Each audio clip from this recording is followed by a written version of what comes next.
같이 묵도하시겠습니다.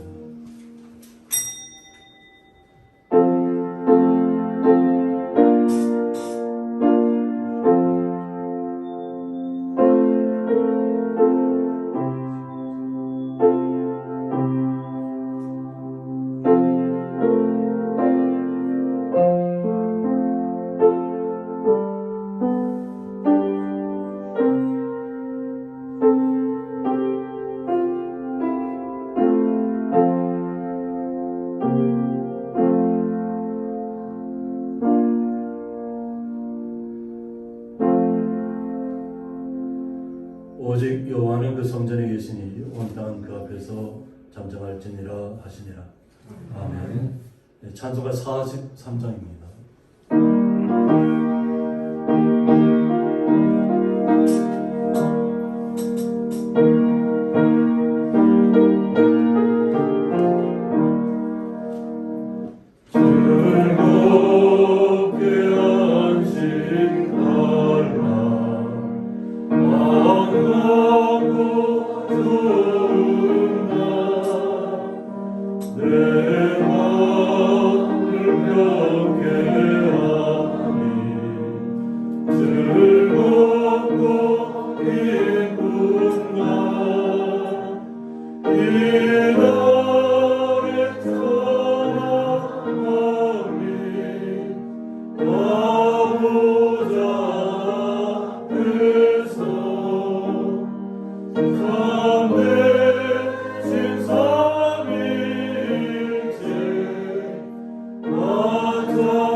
교동문 47번 시편 105편입니다.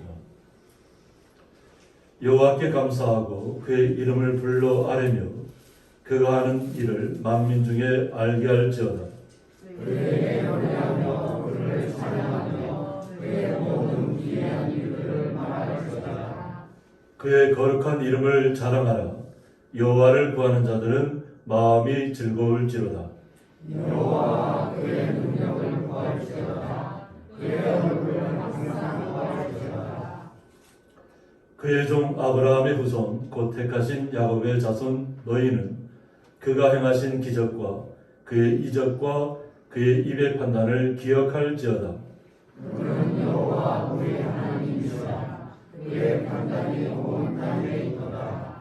그는 그의 언약 곧 천대에 걸쳐 명령하신 말씀을 영원히 기억하셨으니 이것은 아브라함과 맺은 언약이고 이삭에게 하신 맹세이며 야곱에게 세우신 율례 곧 이스라엘에게 하신 영원한 언약이라. 이스라엘 내가 가나안 땅을 내게 주어 너희에게 한평생 소리가 되게 하리라 하셨도다. 아멘. 예, 다 같이 사도신경으로 신앙 고백 드리시겠습니다. 전능하사 천지를 만드신 하나님 아버지를 내가 믿사오며 그 외아들 우리 주 예수 그리스도를 믿사오니 이는 성령으로 잉태하사 동정녀 마리아에게 나시고 본디오 빌라도에게 고난을 받으사 십자가에 못 박혀 죽으시고 장사한 지 사흘 만에 죽은 자 가운데서 다시 살아나시며 하늘에 오르사 전능하신 하나님 우편에 앉아 계시다가 저희로서 산 자와 죽은 자를 심판하러 오시리라. 성령을 믿사오며 거룩한 공예와 성도가 서로 교통하는 것과 죄를 사하여 주시는 것과 몸이 다시 사는 것과 영원히 사는 것을 믿사옵나이다.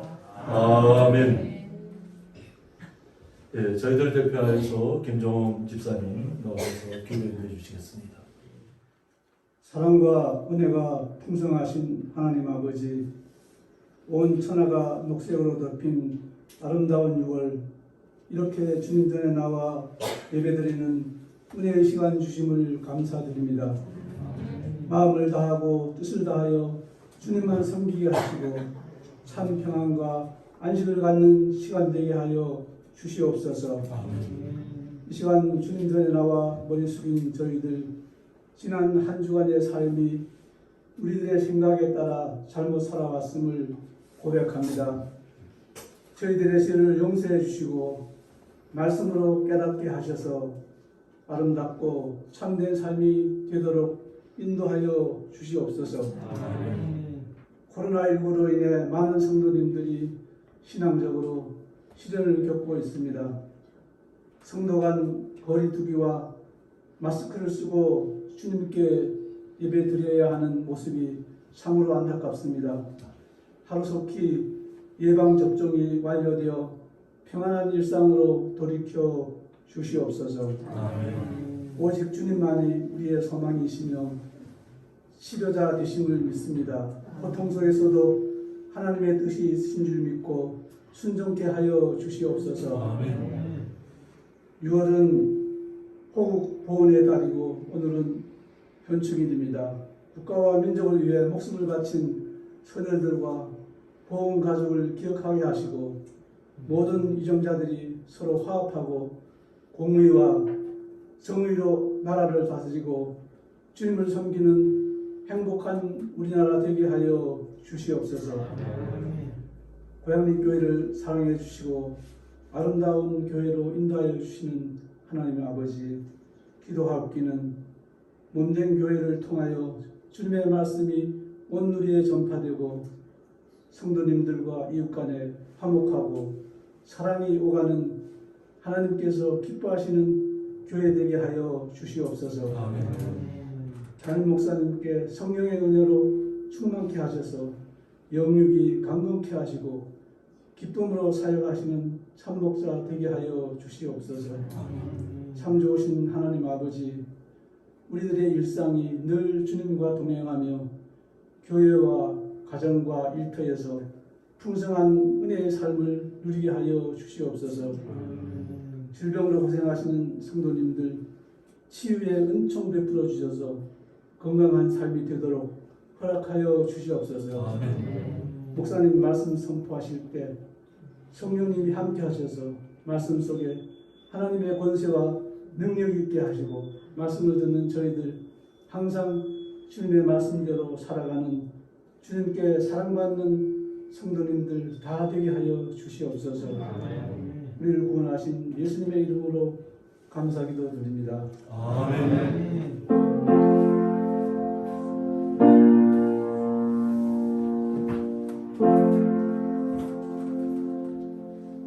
네, 이 시간은 찬양을 하나님 앞에 영광 올려드리는 시간입니다.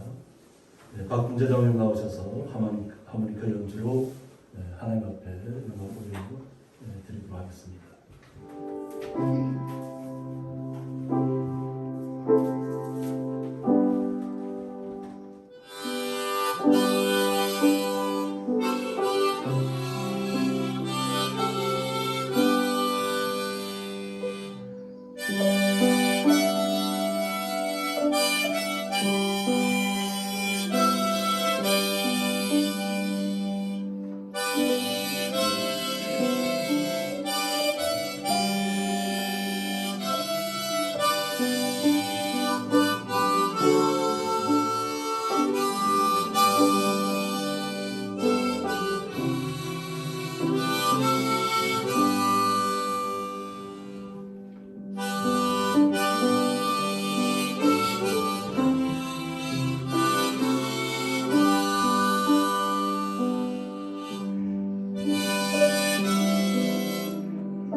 성경 말씀은 신약 성경 갈라디아서 1장입니다.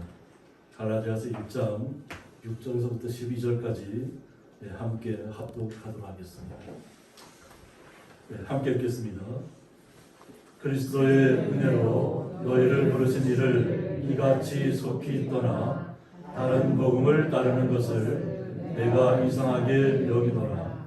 다른 복음은 없나니 다만 어떤 사람들이 너희를 교란하여 그리스도의 복음을 변하게 하려 함이라. 그러나 우리나 혹은 하늘로부터 온 천사라도 우리가 너희에게 전한 복음 외에 다른 복음을 전하면 저주를 받을지어다. 우리가 전에 말하였거니와 내가 지금 다시 말하노니 만일 누구든지 너희가 받은 것 외에 다른 복음을 전하면 저주를 받을지어다. 이제 내가 사람들에게 좋게 하리라. 하나님께 좋게 하리라. 사람들에게 기쁨을 구하리라. 내가 지금까지 사람들의 기쁨을 구하였다면 그리스도의 종이 아니니라. 형제들아, 내가 너에게 알게 하노니 내가 전한 복음은 사람의 뜻을 따라 된 것이 아니니라. 이는 내가 사람에게서 받은 것도 아니요 배운 것도 아니요 오직 예수 그리스도의 계시로 말미암은 것이라. 아멘. 드려진 예물 위해서 봉기도 올려드리겠습니다. 하나님 아버지 감사합니다. 화창한 6월달을 맞이하고 오직 주님 앞에 저희들이 겸손한 모습으로 감사의 모습으로 주님 앞에 나와 한 주 동안 또한 수고하고 땀 흘린 것으로 주님 앞에 11조와 감사의물을 올려드리는 가운데 있습니다. 드려지는 그 마음과 그 정성과 그 심령 위에 주님께서 놀라운 사랑으로 응답하여 주셔서 마음속에 항상 주님을 향한 뜨거운 마음과 기쁨으로 가득하게 하여 주셨고 주님께서 인도하시는 대로 그 어떤 어려운 환경 가운데서도 오직 주님의 의뢰함으로 신뢰함으로 나음을 받고 온전히 주님 앞에 감사하는 모습으로 강건한 모습으로 나아갈 수 있도록 주님께서 복의 복을 더하여 주옵소서. 주님의 크신 사랑에 감사하며 예수님의 이름으로 기도드리옵나이다. 아멘. 주님의 이름으로 환영합니다. 한 주간 동안 또 이렇게 건강한 모습으로 잘 지내시다가 만나 뵙게 돼서 감사드립니다. 우리 서로를 위해서 한 박수 한번 쳐주시기 바랍니다. 한 주 동안 고생도 많이 하시고 또 하나님께서 인도하신 줄 믿습니다. 오늘 말씀의 제목은 오직 예수 그리스도의 계시로 이런 말씀 가지고 함께 말씀을 나누도록 하겠습니다. 오늘이 주일이면서도 6월 6일 현충일입니다. 그래서 6월달이 호국 보훈의 달이기도 하고 저희들이 항상 잊지 말아야 할 시간들이 있습니다. 그것은 기억해야 한다는 것입니다. 아무리 어려웠던 일들이었다 할지라도 우리가 그것을 기억하지 않으면 하나님 앞에 더 온전히 나아갈 수 없다는 것입니다. 그래서 저희들이 우리 나라를 위해서 몸을 바쳤던 분들을 위한 그 마음도 저희들이 가져야 되지만 또다시 이 땅에는 그런 예전의 그 전쟁의 공포가 없어야 한다는 것입니다. 6.1 전쟁에 참전한 분도 우리 주장님이 계실 것이고 또 때로는 그 참혹한 환경 가운데서 일어났던 일들을 우리 성도님들이 집사님, 보사님들이 다 겪으신 분들이 또 우리 이 자리에 함께 계시고 있습니다. 그러니까 전쟁이 주는 공포, 죽음 이런 시간들은 다시는 이 땅에서 나타나지 않아야 될 일들입니다.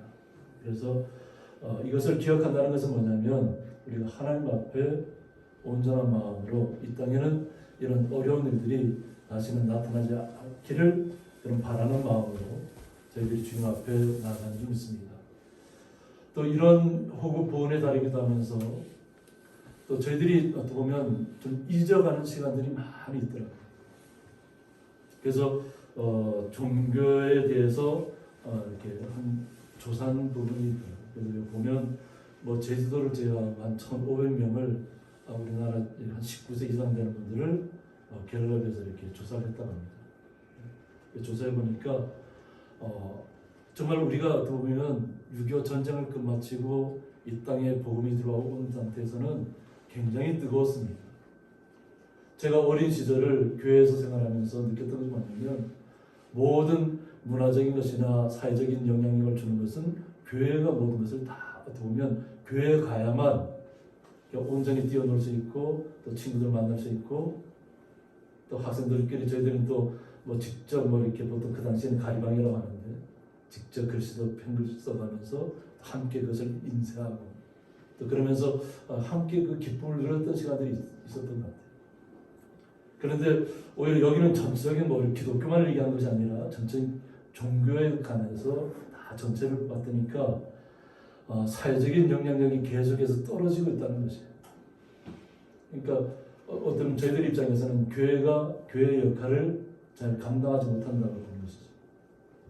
교회를 우리가 통치할 때는 우리 뭐 이렇게 전체로 얘기하게 되지만 교회가 실제로는 우리 개인 한 사람이 교회입니다. 그러니까 보면 우리가 기독교인으로서의 영향력이 사회에서 그만큼 영향을 미치지 못하고 있다는 것이죠. 그런데 이것이 전적으로 모든 종교를 통틀어서 사회에 주는 영향력이 감소되고 있다는 것입니다. 그래서 무종교인이 종교를 믿지 않는 이유도 1997년 이후로 계속 증가하고 있다는 거죠. 그러니까 관심이 없다는 거예요.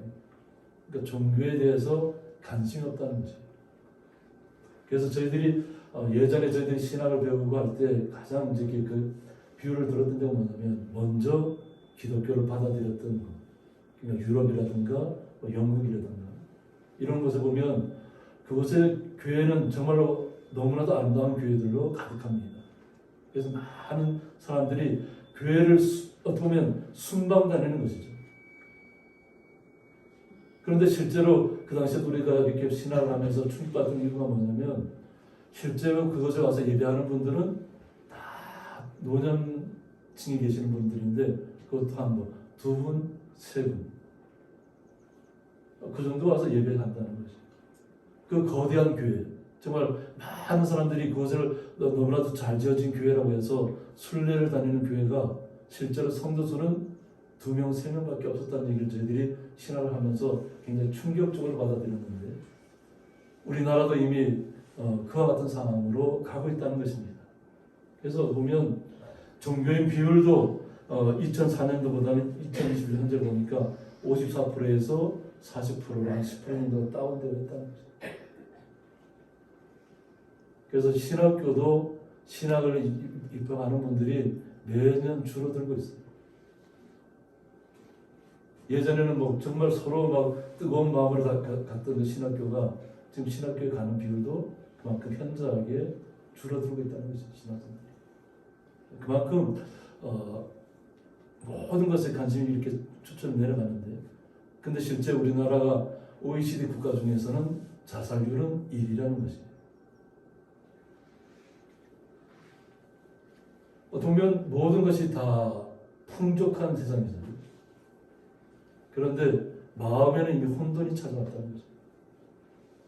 감정을 컨트롤하지 못한다는 것이죠.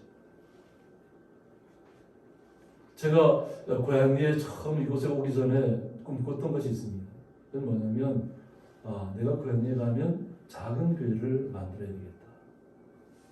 그런데 제가 작은 교회를 만들겠다는 뜻이 뭐냐면 미국에는 가면 고속도로 이렇게 주변에 고속도로 가다 보면 한 사람이 들어가 기도할 수 있는 교회가 곳곳에 세워져 있다 그래요.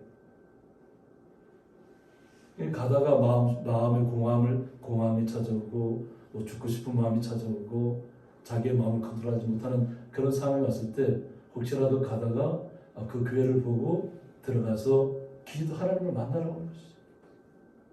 하나님을 만나서 다시 왜 이 땅에 우리가 살아야 되는지 의미를 깨닫고 우리의 생명을 주관하는 분이 하나님 것을 깨닫고 주님만이 우리의 생명을 새롭게 할 수 있다는 것을 깨닫고 돌이키기를 원한다는 것이죠. 그래서 마음은 있었지만 그렇게 한 사람이 들어갈 수 있는 교회는 제가 만들지 못했어요. 그러나 우리 성도님들이 뉴스를 통해서나 많은 것 세상을 접하는데 요즘은 자동차 사고도 많이 나잖아요.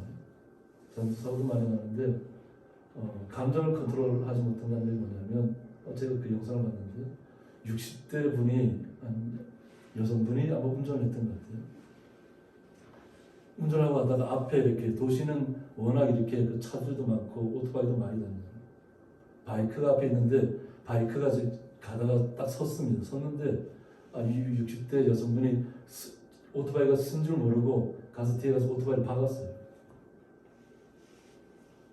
박았더니까 그 젊은이가 거기서 딱 내리더니까 막 내리라고 막 소리치고 그러니까 그분은 죄송하다고 안에서 죄송하다고 제가 보면 나름대로 보험 처리해 주려고 하는 그런 마음을 가지고 죄송하다고 하는데 그 청년은 무조건 내리라는 거예요. 근데 그거 여성분 내질 않았어요. 안에서 미안하다고 얘기하고 그러니까 갑자기 주변에 있는 벽돌 어떤 그 전봇대 옆에 벽돌을 찾아와갖고 그냥 그 뒷 유리창을 다 완전히 깨버리는 거예요. 그리고 자신이 분이 풀리지 않았는지 자기의 헬멧을 벗어갖고 앞에 있는 유리창을 다 깨버립니다. 그러니까 그래서 안에서 막 경찰에게 연락하면서 지금 다 자기 차를 다 부수고 있다. 그러니까 오히려 바이크 운전자가 보상을 받아야 되잖아요. 원래는 섰는데 어디 와서 밥 다쳤으니까 보상을 받아야 될 사람이 보상 문제는 따로 되겠지만 결국은 경찰이 입건될 수밖에 없는 상황이 왔다고 합니다.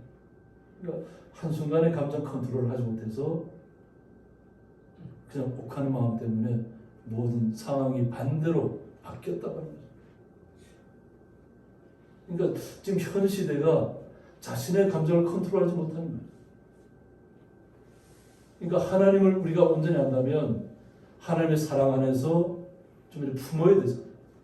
좀 간용하고 용서하고 그냥 즉각적으로 우리가 행동을 옮기는 것이 아니라 서로의 잘잘못을 따지는 건 따져야 되겠지만 서로 감정적으로 다가가서는 안 된다는 거예요. 그런데 자기의 감정을 컨트롤하지 못하면 결국 모든 것을 다 망쳐버린다는 것이죠. 그리고 우리가 오늘 본문의 성경 말씀에 들어가 볼 텐데 이 갈라디아 지역에 사도 바울이 이제 2차 전도 여행할 때 또 3차 전도 여행할 때 갈라디아 지역에서 복음을 전했다는 것입니다. 그러니까 아마 사도 바울도 아마 이쪽 갈라디아 지역에 아마 굉장히 관심이 많았던 것 같아요. 그래서 복음을 전하려고 했지만 예수 주님께서 오히려 그걸 갈라디아에 머무르게 하는 것이 아니라 오히려 지금의 그리스 지역 마게도냐 지역으로 먼저 건너가게 했다는 것이죠. 그러니까 주님의 뜻을 따라서 오히려 자신이 가게 되는데 이 갈라디아는 무슨 말이냐면 남쪽으로는 루가오니아, 북쪽으로는 비두니아 주에 둘러싸인 소아시아의 한 주라고 합니다. 그래서 대표적 도시가 더베, 루스드라, 이고니온 이렇게 표시되어 있습니다.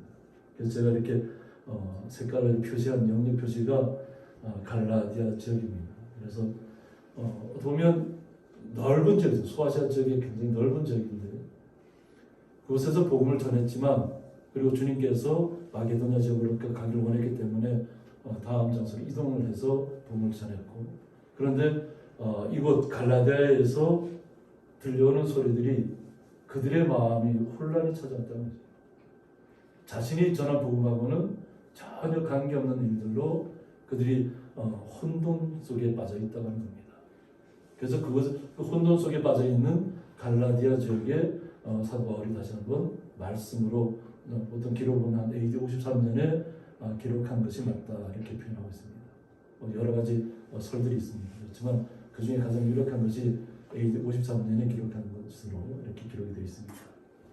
그래서 본문에 보면 6절에 그리스도의 은혜로 너희를 부르신 이를 이같이 속히 떠나 다른 복음을 따르는 것을 내가 이상하게 여기노라고 했습니다.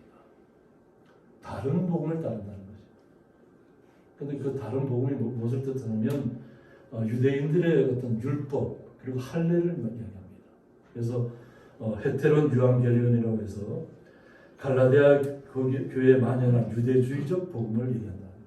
그러니까 우리가 사도 바울이 예수를 만났잖아요. 예수를 만나서 자신이 그동안 모세오경을 통해서 율법만을 갖다가 신봉했던 자신이 주님을 통해서 메시아를 만나고 또 새로운 세상을 경험하게 되고 하나님 나라를 맛봤다고 하는 것이죠. 그러니까 주님 때문에 자신이 지금 모든 고통의 시간들, 죽음의 시간들을 이겨내고 복음을 전하고 있는 것입니다. 그런데 유대인들이 가장 중요한 것이 뭐냐면 할례라는 것이에요. 그러니까 유대인들은 아기가 태어나면 남자아이가 태어난 지 8일 만에 할례식을 거행합니다. 근데 이 복음을 받아들인 분들이 그 유대인들이 모세오경만을 신봉하는 그것만이 최고의 법이라고 얘기하는 유대인들의 풍습을 그대로 적용시키려고 한다고 하는 거죠. 우리가 구원을 받았다는 것은 뭐냐면 예수님 때문에 우리가 구원을 받은 것이에요. 주님이 아니면 우리가 구원에 대해서 알 수 없죠. 예수님이 아니었다면 그 당시에 이스라엘만의 하나님으로만 지금도 그렇잖아요.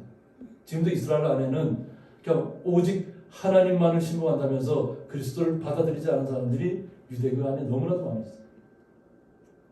우리나라에 와서 교수를 활동하면서 예수를 영접한 분이 한번 유대인들에 대해서 한번 설명한 적이 있는데 뭐냐면 유대인이 예수를 영접하면 그들은 그 사람을 유대인으로 취급하지 않는답니다.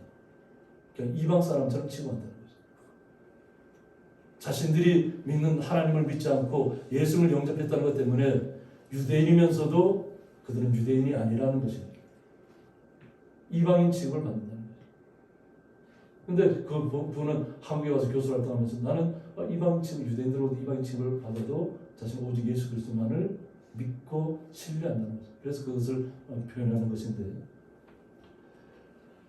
많은 복음에 잘못된 유대적인 사고를 갖고 있는 사람들은 무조건 할례를 받아야 된다는 거죠. 그것을 받지 않으면 거기에 구원이 없다고 얘기하는 거죠. 그래서 그것을 갖다가 오늘 사도 바울이 그것은 잘못된 것이라는 것을 바로 잡기 위해서 다른 복음은 없다고 말씀하는 거죠. 다만 어떤 사람들이 너희를 교란하여 그리스도의 복음을 변하게 하려 함이라고 했습니다. 그들의 마음을 혼란 속으로 이끌어가고 있다는 것이에요.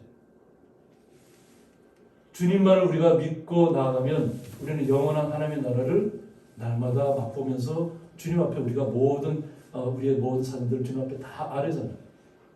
기도하잖아요. 주님 앞에 우리 대화한다고 얘기했죠. 기도하는 것이. 하나님 앞에 나의 모든 것을 다 토로하는 것이. 그래서 하나님부터 오는 위로를, 주님께서 주시는 위로를 통해서 우리가 새로운 생명을 얻고 또 새로운 한 날을 또 주님의 은혜 가운데 살아가는 것입니다. 그런데 많은 사람들이 거짓 복음, 다른 복음을 가져와서 이야기한다는 것입니다. 그래서 그 다른 복음을 대해서는 반드시 그 잘못됐다는 것을 알고 있어야 된다는 것입니다. 그래서 그러나 우리나 혹은 하늘로부터 온 천사라도 복음을 다른 복음을 전하는 사람이 자신이 천사라고 할지라도 그것은 아니라는 것입니다. 우리가 너에게 전한 복음 외에 다른 복음을 받으면 저주를 받을지어다 하고 있습니다. 그래서 이 저주에 대해서 나오는데 저주는 아나데마라고 얘기합니다. 그래서 따로 떼어 놓아둔 것을 얘기하는데 이것은 재물을 얘기합니다. 그러니까 하나님 앞에 바쳐지는 재물을 얘기하는데 그 재물은 어떻게 해요? 그 재물은 꼼짝달싹할 수 없잖아요. 딱 모든 것이 딱 묶인 다음에 또 피가름을 당하고 그 피를 다 쏟게 한 후에 그러니까 재물로 드려지는 것이잖아요. 근데 구약시대 번제로 드렸던 것처럼. 그래서 그냥 죽음을 당할 수 밖에 없는 그런 상황인데 이게 저주라는 뜻이 그런 뜻이라는 거죠. 주님을 온전하게 믿지 않고 다른 사람을 교란시키는 복음을 전하면 그 사람은 그냥 재물이 된 것처럼 꼼짝없이 죽음을 당해야 된다는 거죠.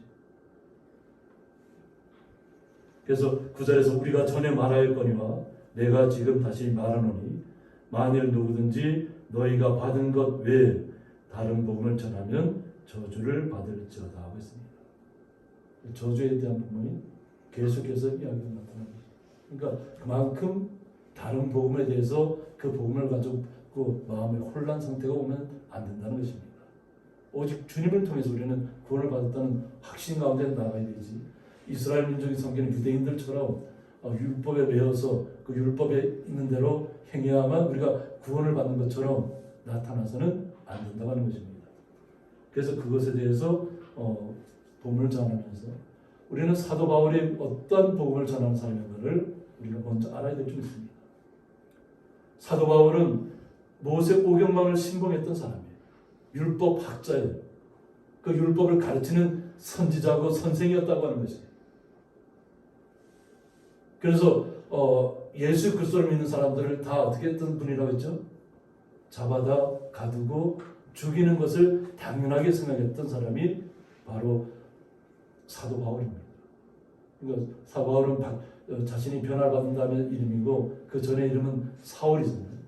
스스로 이름이 높은 뜻을 갖고 있고 어떤 보면 이름으로 보면 사울이라는 이름이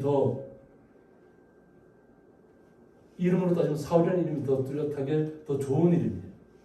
근데 그가 주님을 자기 구원을 받아들이고 마음속에 받아들인 후에는 오히려 바울이라는 이름이 낮은 자라는 이름을 받았거든요.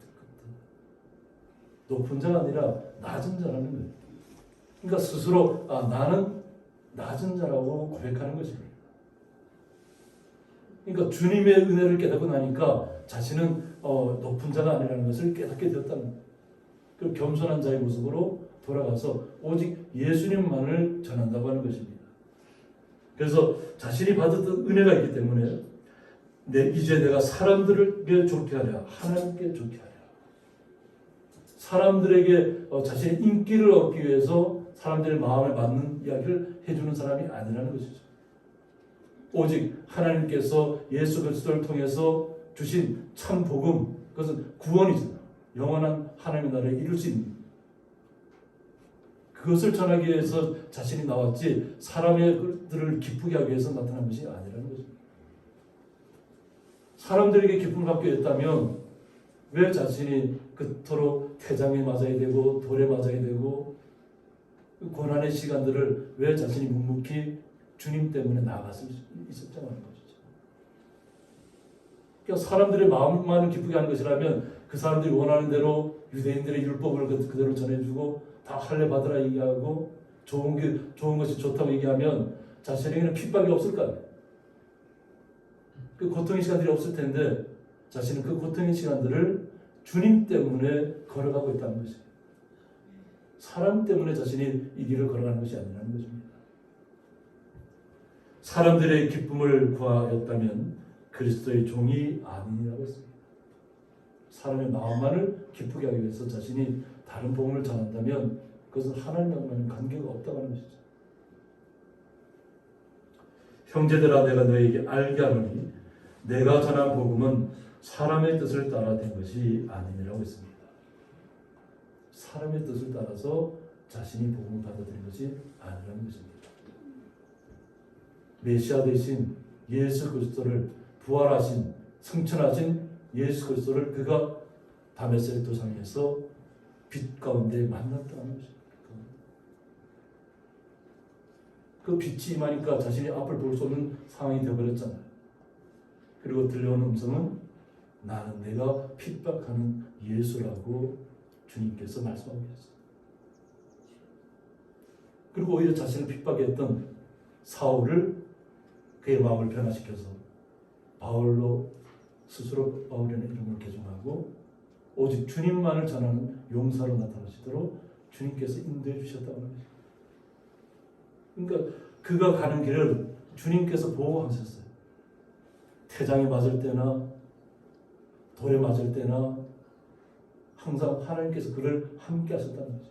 보호하셨다는 거죠. 우리가 말씀을 통해서 알고 있는 것처럼 스데반 집사님도 돌에 맞아서 돌아가셨잖아요. 돌에 맞아 돌아가시면서도 돌을 자신에게 던지는 그 사람들을 원망하지 않았어요. 왜? 하나님의 나라를 그가 보고 있었죠. 주님께서 자신과 함께하고 있다는 것을 알고 있는 상태이기 때문에 저들은 알지 못하기 때문에 자신을 향해서 돌을 던진다는 것이죠. 그리고 그들을 용서해달라고 그리고 환한 모습으로 죽음을 맞이하고 하나님의 나라에 이르게 되는 것입니다. 이것은 뭐냐면 내가 사람에 의해서 배운 것도 아니요, 받은 것도 아니요, 배운 것도 아니요, 오직 예수 그리스도의 계시로 말미암은 것이라고 했습니다. 자신이 전한 복음은 오직 예수님을 통해서 예수님께서 자신에게 말씀하신 것을 그대로 전하는 것이라는 겁니다. 그 복음을 전하기 위해서 자신이 모진 고통과 고난의 시간도 다 이겨내고 있다는 것입니다. 아마 본인이 이겨내는 것도 있겠지만 주님께서 이겨낼 수 있도록 그에게 힘을 더하셨겠죠. 능력을 더하셨을 거죠. 사도 바울을 만나는 사람들이 신이라고 했을 정도로 태풍을 만나서 풍랑 가운데 한 섬에 갔는데 뭐 뱀에 물려도 죽지 않고 우리 살아남으니까 사람들이 신이 아닌가 생각했죠. 그런데 결국 당신은 신이 아니라고 얘기했어요. 주님께서 자신을 복음을 전하기 위해서 자신과 함께 있는 그 풍랑 속에 들어갔던 유라블로 속에 들어갔던 사람들도 다 함께 구원받게 하셨어요. 한 사람 때문에 그 풍랑으로 해서 다 죽을 사람들을 다 보호하시고, 근데 사도 바울이 말을 듣지 않고 그것을 탈출하고 한다면 다 죽을 것이라고 했어요. 그것을 믿고 신뢰하니까 다 하나님께서 도와주고 풍랑 가운데서 다 살려내시죠. 오직 사도 바울은 예수님께서 하신 말씀, 그 계시를 통해서 증거하고 있다는 것이에요. 그러므로 우리 성도님들도 로마서 12장 2절의 말씀처럼 너희는 이 세대를 본받지 말고 라고 했습니다. 이 세대를 본받지 말라고 하는 것입니다. 주님을 떠나가고 주님을 배반하고 다른 복음을 전하고 풍족한 가운데서도 마음은 공허하고 우울하고 자신의 마음을 정하지 못하고 스스로 목숨을 끊을 수밖에 없는 그런 현실 속에 있는 시간들을 우리는 똑같이 답소해서는 되지 않을 줄 믿습니다. 만약 그런 분들이 있다면 오히려 주님을 온전히 만날 수 있도록 위로의 말씀을 전해주셔야 되고 위로의 손길을 우리 성도님 한 분 한 분이 그들에게 내미셔야 될 줄 믿습니다. 주님 앞으로 돌아오면 우리는 하나님의 나라를 이룰 수 있다는 것입니다. 이 땅의 것으로 만족하지 않고 주님께서 주시는 것을 이루기 위해서는 이 땅의 것을 우리가 따라가서는 안 될 줄 믿습니다. 그래서 오직 마음을 새롭게 함으로 변화를 받아라고 했습니다. 우리의 마음을 새롭게 해야 된다. 변화를 받아야 된다는 것입니다. 그 변화를 받으면 하나님의 선하시고 기뻐하시고 온전하신 뜻이 무엇인지 분별하도록 하라고 했습니다. 우리가 주님 안에 온전히 들어가 있으면 주님의 말씀대로 우리가 살아갈 것입니다. 이 땅에서. 그리고 죽음을 두려워하지 않게 될 것입니다. 오히려 죽음의 시간이 우리를 점점점 압박하고 있다면 주님께 더욱더 간절히 메어달릴 수 있는 시간이라는 것을 고백하시기 바랍니다. 주님께서 나를 위로하실 것이고 또 우리가 이 땅에서 주님의 사람으로서 부족함이 없고 강건한 모습으로 살아가기를 주님께서 원하신다면 주님께서 우리를 회복시킬 것이고 우리를 온전한 가운데로 이끌어 가실 것입니다. 그러나 우리의 마음을 빼앗겨버리면 안 된다는 것입니다. 그래서 성경 말씀에서 오직 지킬 만한 것보다 더욱더 내 마음을 지키라고 말씀합니다. 우리의 마음을 빼앗겨서는 안 될 줄 믿습니다. 세상의 마음을 빼앗기지 마시고 우리의 질병에게 우리의 마음을 빼앗기지 마시고 우리의 연약함 때문에 우리가 우리 주님을 떠나서는 절대 안 될 줄 믿습니다. 그러한 환경 가운데 있다 하면 더욱더 주님을 의지하시기 바랍니다. 그리고 주님의 은혜를 체험하시기 바랍니다. 갈라디아서 본문을 다시 한번 돌아가 보면 1장 4절에 보면 그리스도께서 하나님 곧 우리 아버지의 뜻을 따라라고 했습니다. 하나님께서 아버지의 뜻을 우리에게 나타내시고 계시는데 이 악한 세대에서 우리를 건지시려고 그랬습니다. 우리가 살고 있는 이 시대가 악한 시대라는 것입니다. 그런데 이 악한 시대에서 우리를 건지시기 위해서 우리를 이 땅에 주님께서 이 땅에 오신 것입니다. 그리고 우리 죄를 대속하기 위하여 자기 몸을 주셨다고 했습니다. 우리의 죄를 위해서 예수님께서 메시아 되신 주님께서 자신의 몸을 희생하셨다는 것입니다. 그러니까 얼마나 우리 성도님들이 존귀한 분들이라는 것이죠. 주님께서 나를 위해 희생하셨다는, 우리를 위해서, 우리 성도들 한 분을 위해서. 우리는 온전히 주님의 뜻 가운데 걸어 들어가야 될 줄 믿습니다. 그래서 로마서 12장 3절에 보면 내게 주신 은혜로 말미암아 너희 각 사람에게 말하노니 마땅히 생각할 그 이상의 생각을 품지 말고 라고 했습니다. 우리가 주님의 사람으로서 거룩한 자로서 이 땅에 걸어가야 할 모든 일들이 있습니다. 우리가 주님의 사람으로서 나타내려고 하면 때로는 시기도 받아야 되고 미움도 받아야 되고 질투도 받아야 되고 또 내가 원하지 않는 많은 질시를 견뎌내야 할 시간도 있을 줄 믿습니다. 그러나 주님께서 우리와 함께 하시면 그 모든 것들은 오히려 감사로 나타날 줄 믿습니다. 그래서 오직 우리 그리스도인들은 주님께서 원하시는 뜻만을 우리가 마음속에 간직해야 될 줄 믿습니다. 그래서 오직 하나님께서 각 사람에게 나누어 주신 믿음의 분량대로 지혜롭게 생각하라고 했습니다. 주님께서는 우리 성도님 한 분 한 분마다 다 믿음을 허락해 주셨습니다. 그래서 믿음의 사람으로 오늘 이 자리에 나와서 주님 앞에 예배하고 있는 것입니다. 그러므로 세상의 풍조에 따라가지 마시고 오직 주님이 나를 향한 뜻만을 온전하게 지혜롭게 분별해내시기 바랍니다. 그러면 저희들은 결코 우리의 마음을 낙심하지 않을 것이고 절망하지 않을 것이고 뒤로 물러가지 않을 것이고 오직 주님께서 원하시는 뜻대로 이 땅에서 거룩한 자로 나타날 것이고 또 주님의 나라에서도 존귀하고 거룩한 자로 나타날 줄 믿습니다. 함께 기도하겠습니다. 오직 예수 그리스도의 계시로라는 말씀을 통해서 주님께서 저희들을 향하신 그 뜻을 다시 한번 깨닫고 마음에 새깁니다. 저희들을 위해서, 거룩한 성도들을 위해서 이미 수천 년 전부터 사도들을 통해서 그 고통 가운데서 고난을 통해서 우리에게 복음을 전하기까지 그들이 받았던 고난의 시간이 얼마나 깊고 얼마나 처절했던 것을 우리는 말씀을 통해서 깨닫고 그들이 우리에게 전하고자 했던 복음만을 온전히 신뢰하고 우리가 이 땅에서 나가야 될 줄 믿습니다. 세상의 풍파에 흔들지 말게 하여 주셨고 우리의 연약함 때문에 뒤로 물러가지 말게 하여 주셨고 오직 날마다 마음의 변화를 받아서 새로운 마음으로 주님과 함께 동행하며 치료받고 나음받는 귀한 주의 성도들 되게 하여 주옵소서. 예수님의 이름으로 기도드리옵나이다. 아멘. 찬송가 257장입니다.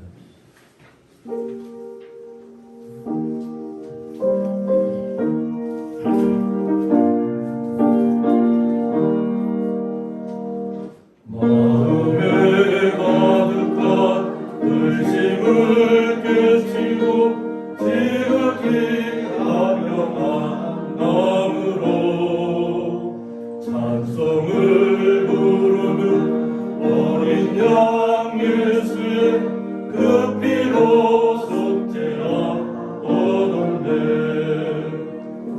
속죄함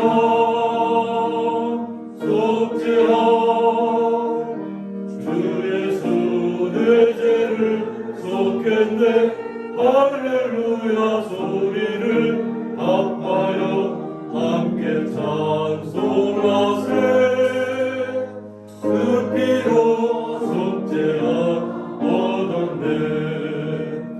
금이나 은같이 없어질 오해로 속죄함 받은 것 아니요. 거룩한 하나님 어린 양 예수의 그 피로 속죄함 얻었네.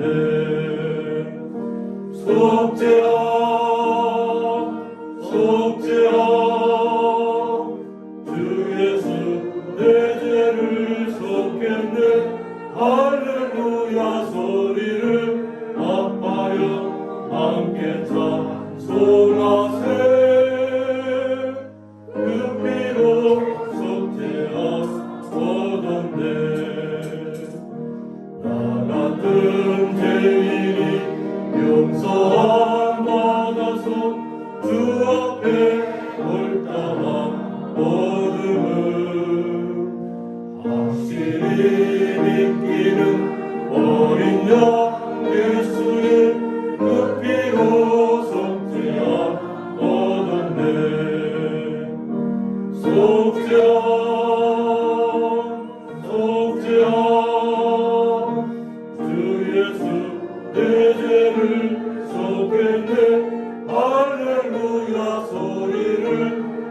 내 죄를 쏟겠네. 할렐루야 소리를 아파요 함께 찬송하세. 그 피로 속죄함 얻었네.